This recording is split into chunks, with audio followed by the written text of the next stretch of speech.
خدمت میں ایک شخص حاضر ہوا اور اس نے اذن جہاد طلب کیا. حضور میں جہاد پہ جانا چاہتا ہوں, مجھے اجازت مرحمت فرمائے. حضور نے فرمایا احی والدہ کا, کیا تیرے والدین زندہ ہیں؟ قالا نعم, عرض کی ہاں حضور میرے والدین زندہ ہیں.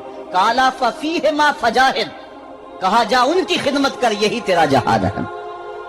ماں باپ کو بلکتا ہوا چھوڑ جائے اور آپ جہاد پہ چلا جائے, ماں فالج میں گری ہوئی ہے اور بیٹا تبلیغی گشت پہ چلا جائے, باپ تڑپ رہا ہے اور بیٹا پیر کی چوکھٹ پہ جھاڑو دیتا پھرے, اللہ راضی نہیں ہوگا. میں سچ کہتا ہوں, اپنے بھی خفا مجھ سے ہیں بیگانے بھی ناخوش, کہ میں زہر حلال کو کبھی کہہ نہ سکا کند. بات وہی کہتا ہوں سمجھتا ہوں جسے حق, نئے ابلائی مسجد ہوں نئے تہذیب کا فرزند. محمد عربی صلی اللہ علیہ وسلم سے بڑا پیر کون ہو سکتا ہے؟ لیکن حضرت وہ ویسے کرنی نہیں آ رہے. آقا کریم اپنے بٹن کھولتے ہیں اور کرن کی طرف, یمن کی طرف رخ کر کے لمبی سانسیں لیتے ہیں اور کہا میں رحمان کی خوشبو پا رہا ہوں. ایک دن صحابہ نے پوچھا بندہ نواز, جس کے لیے تڑپتے ہو, جس کی ٹھنڈی ہوائیں آپ کو آ رہی ہیں, وہ آپ کا بڑا پیار کرنے والا ہے. کہا ہاں میرے سے بڑی محبت کرتا ہے. تو کہا پھر اتنی محبت کرتا ہے تو یمن تو دور نہیں ہے, بلال حبش سے آ گیا, سلمان فارس سے آ گیا, سہیب روم سے آ گیا, اور وہ یہاں یمن سے نہیں آ سکا. فرمایا اس کی بوڑھی اور نابینا ماں ہے جس کی خدمت اس کو نہیں آنے دیتی. اللہ اکبر. اب حضرت اویس کرنی نہیں آئے لیکن خیر التابعین کہلائے. آئے نہیں لیکن حضور ان کی یاد میں تڑپ رہے. اللہ, بلکہ حضور نے فرمایا کہ کوئی جائے اویس بن عامر کو ملے, اور جب ملے تو اس کو کہنا میری امت کی بخشش کی دعا کرے. جو ماں باپ کی خدمت کرتا ہے اس سے ثابت ہوا اس کی دعائیں قبول ہوتی. میں نے ایک روایت میں پڑھا ہے کہ جو آدمی روزانہ اپنے والدین کے لیے دعا کرے, والدین زندہ ہوں تب بھی, والدین فوت ہو گئے ہوں تب بھی, یہ عادت بنا لے, روزانہ ماں باپ کے لیے دعا کرے, ساری زندگی اس کے رزق میں بے برکتی نہیں آئے گی, اللہ اس کو رزق کی فراوانی عطا کر دے گا. اور جو والدین کے لیے دعا نہیں کرتا اللہ تعالیٰ کی رحمتوں سے محروم ہو جاتا ہے. حضرت ابو ہریرہ رضی اللہ تعالیٰ عنہ جب بھی ہاتھ اٹھاتے تھے تو یہ دعا کرتے تھے, اللہم اغفر لابی ہریرہ ولامی ولمن استغفر لہما, اے اللہ ابو ہریرہ کو بخش دے, حضرت ابو ہریرہ کی ماں کو بخش دے, اور قیامت تک جو ہم دونوں کے لیے بخشش کی دعا کرے اس کو بھی بخش دے. حضرت امام محمد بن سیرین ایک بزرگ ہوئے تابعی, جب بھی دعا کرتے تھے یہ دعا ضرور کرتے تھے, اے اللہ ابو ہریرہ کی بخشش کر دے. کسی نے کہا کہ تمہیں ابو ہریرہ رضی اللہ تعالیٰ عنہ ان کی ماں سے بڑی ہمدردی ہے. کہا ان سے جو ہمدردی ہونی ہے وہ تو ہونی ہے. انہوں نے کہا ہوا ہے اللہ ابو ہریرہ اور ان کی ماں کو بخش دے, جو ان کے لیے دعا کرے اس کو بھی بخش دے. تو میں دعا کر کے اپنی بخشش پکی کر رہا ہوں. تو والدین کے لیے دعا کرنا اللہ کی رحمت کو دعوت دینا ہے. تو فرمایا کہ جاؤ اویس بن عامر کو جانا اور جا کے اس کو میری امت کے لیے دعا کا کہنا. حضرت سیدنا عمر فاروق حضرت علی المرتضیٰ گئے, جا کے ڈھونڈا تلاش کیا, اویس بن عامر ملے, حضور کا سلام کہا, بس پھوٹ پھوٹ کے رونے لگے. کہا بتاؤ میرے رسول کے لبوں پہ میرا نام کیسے آیا تھا, حضور میرا جب تذکرہ کرتے تھے کیسے کرتے تھے. یہ درد دیکھا تو بولے کہ کیا آپ اتنی محبت رکھتے ہیں تو پھر ملنے کیوں نہیں آئے حضور کو, اتنا جو پیار رکھتے ہیں تو زیارت کرنے کیوں نہیں آئے. تو حضرت اویس کرنی نے بات کے رخ کو بدلا, کہا تم نے میرے رسول کو دیکھا, تم نے میرے رسول کی زیارت کی ہے.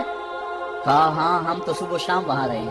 کہا پھر بتاؤ حضور کے یہ ابرو جڑے ہوئے تھے یا کھلے ہوئے تھے. اب دونوں حیران ہو گئے. کہا تم نے تو دیکھا میں نے تو دیکھا نہیں, تم بتاؤ نا, پھر میں تو گیا نہیں, مجھے کہتے ہو گیا نہیں, تم بتاؤ حضور کے ابرو جڑے ہوئے تھے یا کھلے ہوئے تھے. حیران ہیں. کہا حضور آپ ہی بتلائیے. کہا کوئی دور سے دیکھتا تو جڑے ہوئے نظر آتے, قریب آ کے دیکھتا تو کھلے ہوئے نظر آتے. یہ وہ ہے جو ماں کی خدمت کرتا رہا اور حضور کے دربار میں حاضر نہیں ہو سکا, لیکن حاضری اس کی تھی, وہ جہاں بھی تھا وہ نبی کے قرب میں تھا. تو اس لیے ماں باپ کی خدمت اتنا بڑا وظیفہ ہے. حضرت بایزید بستامی کہتے ہیں میں نے حق معاف کروا لی اپنی ماں سے, کہ ماں تیرے حق ادا کروں یا اللہ کے حق ادا کروں, تو مجھے اپنے حق معاف کر دے, میں اللہ سے اپنے حق معاف کروا لیتا ہوں, اپنی اللہ کو راضی کر دیتا ہوں. جنگلوں میں گھومتے رہے, 12 سال بیت گئے. ایک دن دوبارہ آئے, بستام کی سمت سے گزرے, خیال آیا چلو ماں کو سلام کر جائیں. تہجد کا وقت تھا, رات کا وقت تھا.